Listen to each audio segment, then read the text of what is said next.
Hello everyone, welcome back to the channel. International economics के last video में हमने देखा था elasticity estimates real world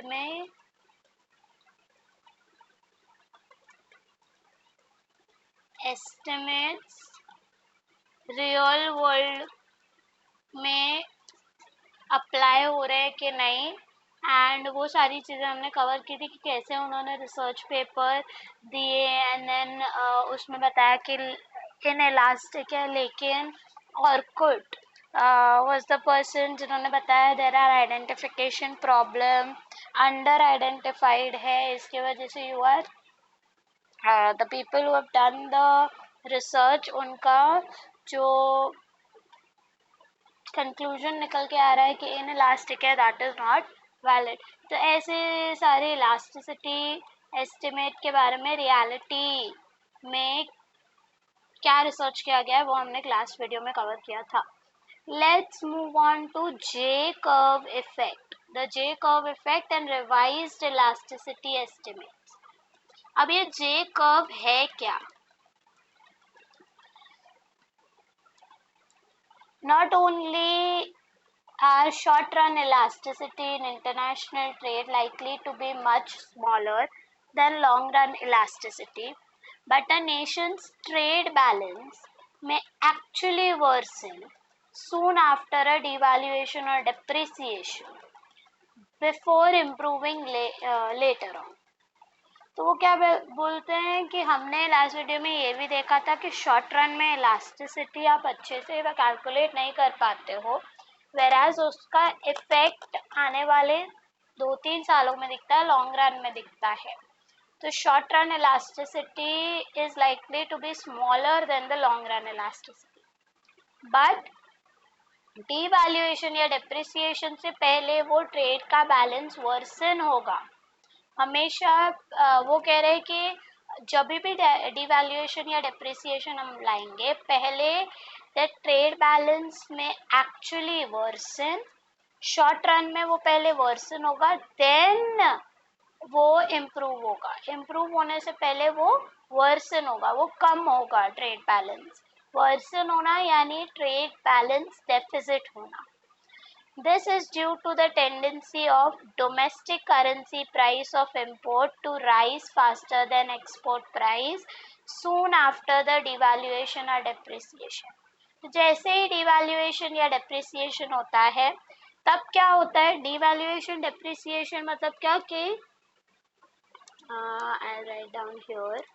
devaluation या depreciation का मतलब क्या होगा? export price जो है वो कम होगी और इंपोर्ट प्राइस जो है वो बढ़ जाएगी। एक्सपोर्ट चीपर हो जाते हैं, इंपोर्ट्स कॉस्टलियर हो जाते हैं, both in domestic currency.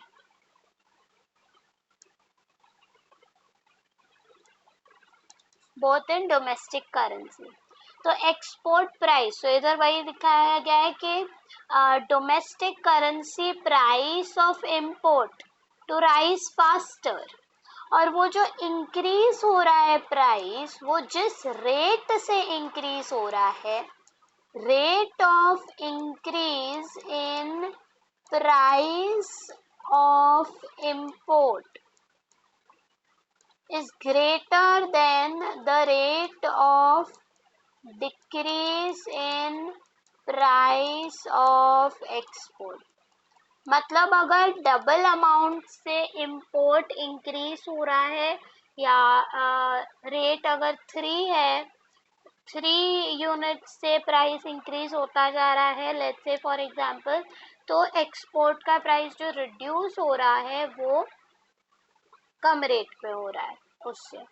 faster than export prices soon after the devaluation or depreciation with quantities initially not changing very much। तो quantities initial period में उतना change नहीं होगा। over time the quantity of export rises and the quantity of imports fall। तो quantity में इतना ज़्यादा change पहले देखने को नहीं मिलता है ड्यू टू लेट्स से उन्होंने लास्ट वीडियो में हमने कवर किया था, एक रिसर्च में उन्होंने 5 लाख की बात की थी, तो वो चीज़ है।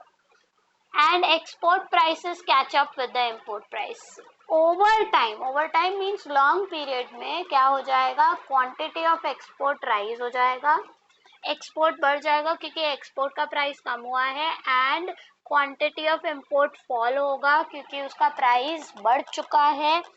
एक्सपोर्ट प्राइसेस जो स्लो रेट पे रिडक्शन हो रहे थे वो इंपोर्ट प्राइस के साथ कैचअप करते जाएंगे, सो दैट द इनिशियल डेटीरियोरेशन, जो पहले इतना सारा डेटीरियोरेशन हो गया in the Nations trade balance is halted मतलब रुक जाना, एंड देन रिवर्स, तो वो पहले वो ऐसे मैच करेगा, पहले वो रिडक्शन होता जाएगा, रिडक्शन होते होते फिर वो एक हॉल्ट लाएगा, फिर इम्प्रूवमेंट दिखेगा, somewhat like this. Economists have called this tendency of nations' trade balance of first deteriorate before improving as a result of devaluation or depreciation in nation's currency the J-curve effect. इसको कि पहले वो डेटीरियोरेट हो रहा है फिर improve हो रहा है डिवैल्यूएशन या डेप्रिसिएशन की वजह से, उसे जे कर्व इफेक्ट इकोनॉमिस्ट ने बोला है.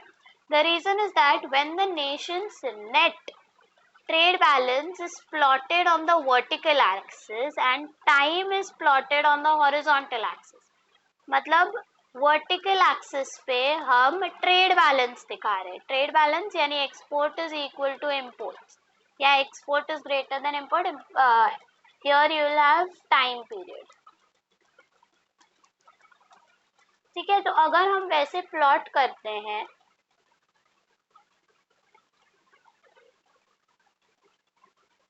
the response of trade balance to devaluation and depreciation looks like a curve of J. The figure assumes the original trade balance was zero. तो वो बोल रहे ट्रेड बैलेंस जीरो है, ट्रेड बैलेंस जीरो है मतलब वो बैलेंस हो रहा है, export is equal to imports है. This is what it looks like. तो ये टाइम पीरियड है. Here you have trade balance, zero का मतलब है export is equals to import, plus trade balance positive कब होता है, when your exports are greater than imports, negative कब होता है, when your exports are less than imports. Trade यहाँ पे बैलेंस हो रहा है, यहाँ पे you will have surplus, trade surplus, यहाँ पे you will have deficit. तो वो कह रहे हैं जैसे ही हमें डिवैल्यूएशन या डेप्रिसिएशन होता है तो अचानक से there is a trade deficit because the rate of the price increase of import is greater than the export, और फिर धीरे धीरे over the period of time वो इम्प्रूव होते जाता है. एक टाइम पे ट्रेड बैलेंस हो जाएगा, हॉल्ट करेगा, एंड देन अगेन वो सरप्लस लेके आएगा. इस टाइम पीरियड में आपको इफेक्ट दिखेगा. तो हो सकता है ये टाइम पीरियड, इतने टाइम पीरियड में आपको इफेक्ट ना दिखे, but after a certain period of time आपको इफेक्ट दिखेगा. पहले वो वर्सन होगा, पहले वो डेफिसिट दिखाएगा due to many reasons. Empirical studies by Herberger, Hathekar and Magee, these are names कि उन्होंने empirical studies किए हैं attempt to overcome some of the estimation problem raised by Orkut. तो Orkut ने कुछ estimations problem बताए थे, 5 reasons दिए थे, उन 5 reasons को improve करने की कोशिश की है, overcome करने की. देखो, एक जन ने रिसर्च किया, उसके एस्टिमेशन में उन्होंने 2 गलती की. ऑर्कुट ने वो 2 गलती बताई. अब ये जो लोग हैं उन्होंने वो 2 गलती को इम्प्रूव ओवरकम करने की कोशिश की है, is what they are writing.